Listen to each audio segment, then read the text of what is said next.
Pernah kepikiran nggak sih, gimana caranya seorang investor veteran itu membedah satu perusahaan sebelum mereka yakin buat taruh uang di sana? Nah, hari ini, anggap aja saya mentor kalian. Kita bakal bongkar satu saham, langkah demi langkah, pakai data beneran, seolah-olah kita lagi ngopi bareng. Ini dia pertanyaan utamanya. Kita nggak cuma bakal lihat angka-angka doang, tapi kita coba gali cerita di balik angka itu. Yuk kita selami bareng-bareng alur berpikir seorang mentor waktu lagi menguliti sebuah perusahaan, langsung dari laporan keuangannya. Alright, kita mulai ya. Perusahaan yang jadi target kita hari ini namanya PT Graha Mitra Asia Tbk, atau kalau di bursa saham kodenya RILF. Ini langkah paling awal dan paling dasar, kenalan dulu sama perusahaannya. Jadi, RILF ini mainnya di bidang properti dan real estate. Ada satu info penting nih, mereka itu tercatat di papan akselerasi. Gampangnya, papan ini tuh buat perusahaan-perusahaan yang ukurannya belum raksasa, skalanya masih kecil ke menengah. Ini penting loh buat ngasih kita gambaran awal, jadi kita tahu kita lagi ngeliatin pemain yang lebih lincah, bukan gajah besar di industri properti. Oke, kenalan udah. Sekarang kita periksa bagian paling penting, fondasinya. Ibarat mau bangun rumah, kan fondasinya harus kuat dulu. Nah, di dunia keuangan, fondasi perusahaan itu bisa kita intip dari laporan posisi keuangannya. Biar gampang, bayangin aja ini kayak hasil foto ronsen. Jadi ini bukan video ya, tapi foto snapshot di satu waktu tertentu. Dari sini kita bisa lihat dengan jelas, oke, di tanggal ini semua hartanya segini dan semua utangnya segini. Nah, kita lihat sisi pertama dari foto ronggen ini. Aset. Ini tuh isinya semua harta yang dipunya perusahaan dan ada nilainya. Mulai dari duit kas di bank, tanah, bangunan, sampai tagihan ke pelanggan. Gampangnya, ini semua amunisi mereka buat jalanin bisnis dan berkembang. Sisi satunya lagi, namanya liabilitas. Kalau yang ini, isinya semua utang atau kewajiban perusahaan ke pihak lain.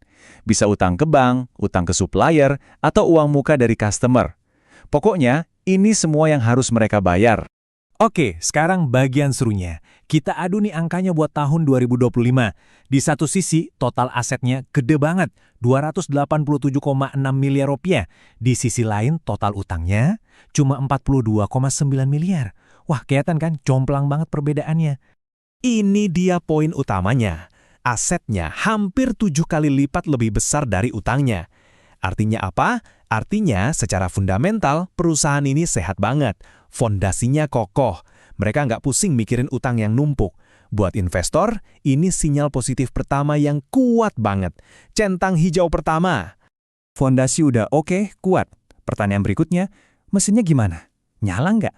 Menghasilkan duit nggak? Nah, buat cari tahu jawabannya, kita pindah ke laporan laba rugi.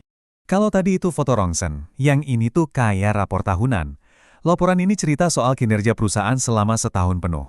Dari semua penjualan yang masuk, dikurangi semua biaya, sampai akhirnya sisa berapa duit untungnya. Coba kita lihat penjualannya. Tahun 2024, mereka bisa jual senilai 48 miliar. Tapi tunggu dulu. Setahun kemudian di 2025, angkanya kok turun jadi 39,5 miliar ya?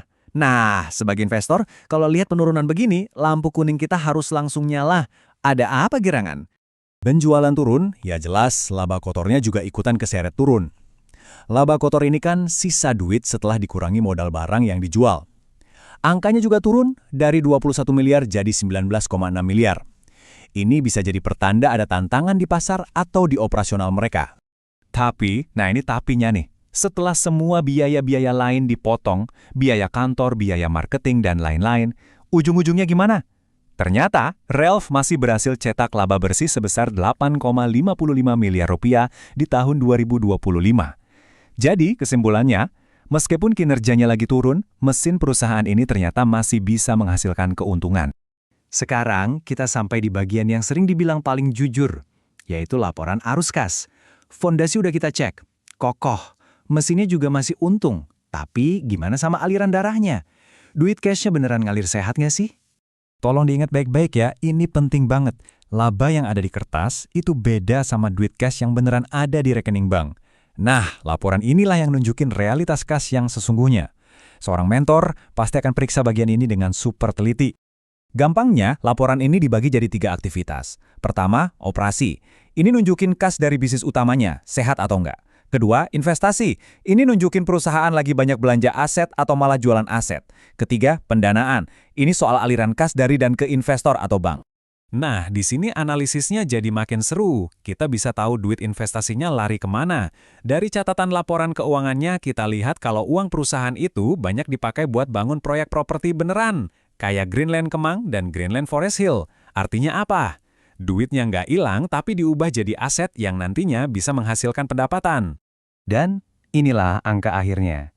Kalau di total, selama tahun 2025, posisi kas perusahaan ternyata malah berkurang 2,54 miliar rupiah. Loh, kok bisa? Padahal kan untung. Yaitu tadi, artinya mereka ngeluarin duit cash lebih banyak daripada yang masuk. Kemungkinan besar, ya buat investasi di proyek-proyek yang tadi kita lihat itu. Oke, semua kepingan puzzle udah kita kumpulin. Kita udah rongken fondasinya, udah cek rapor mesinnya, dan udah lihat aliran darahnya. Sekarang, tugas seorang mentor adalah nyatuin semua ini buat lihat gambaran besarnya dan narik kesimpulan.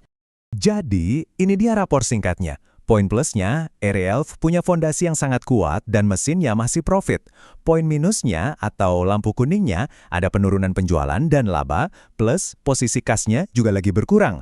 Ini gambaran yang seimbang. Ada sisi bagusnya, tapi ada juga sisi yang perlu kita waspadai.